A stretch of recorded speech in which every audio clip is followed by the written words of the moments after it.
let's bring in NewsNation political editor Chris Stirewalt.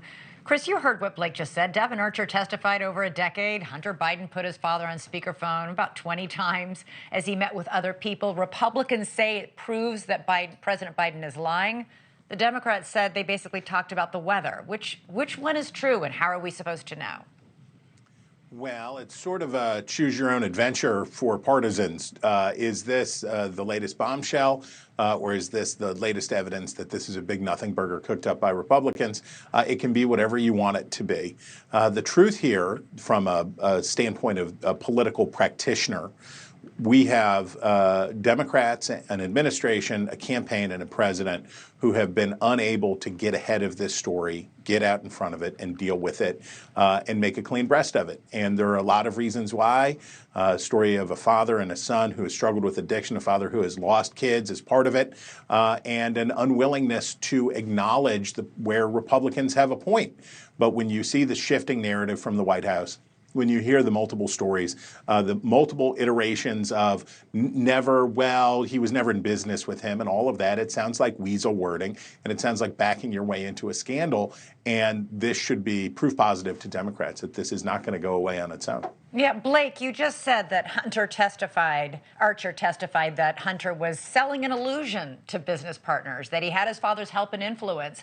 But Archer said that often Joe Biden wouldn't even know who was on the line when he was being called in on the speakerphone.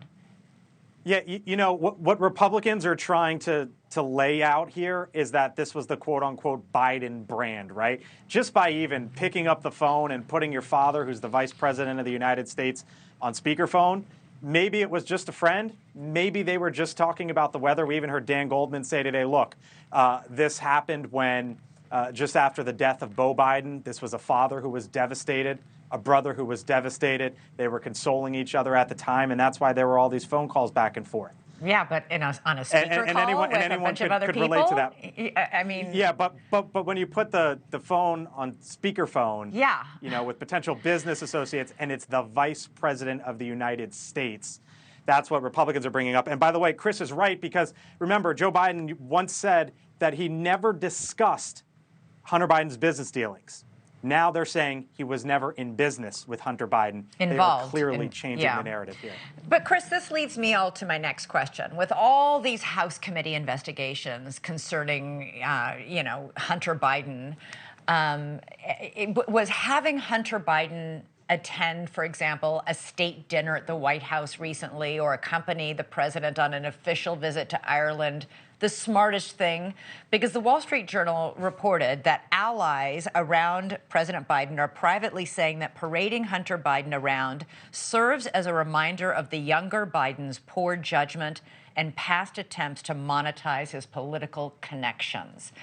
What do you think about that? Look, we've also read reporting that says that Joe Biden gets very upset and refuses to talk about the political liabilities. And by the way, beyond politics, just the confidence that Americans want to have in their president and in the administration, that he won't even talk about it, that he can't engage on that. And, you know, the story of Hunter Biden is one of a man who, and, you know, I don't want to be flip about it, but, you know, born on third base and thought he hit a triple. And the fact that Hunter Biden does not understand that whatever his father's love for him and whatever his father's desire to see his journey of recovery continue and all of those things, Hunter Biden owes it to his dad to go away, right? He owes it to his dad to not accept those invitations, to not be front and center, because he's a massive liability, and he has no business being there. And he has no business, by the way, selling pieces of art for hundreds of thousands of dollars, including to the donors who end up getting plum appointments in the president's administration. He needs to pick a different path, and one that isn't in the public eye. Yeah, and even Devin Archer, Hunter Biden's longtime associate over a decade, you know, who testified today as a star witness, he's about to serve a year in prison for fraud. This is another longtime associate of Hunter Biden. It's not where you want to be. It's not a new story, that children, siblings, relatives of presidents and important American politicians cause problems. I think one of the differences here, though, is that Democrats were not able to see the liability in this because of the media siloing and ideological siloing that prevented them from seeing this as anything other than just a Republican smear.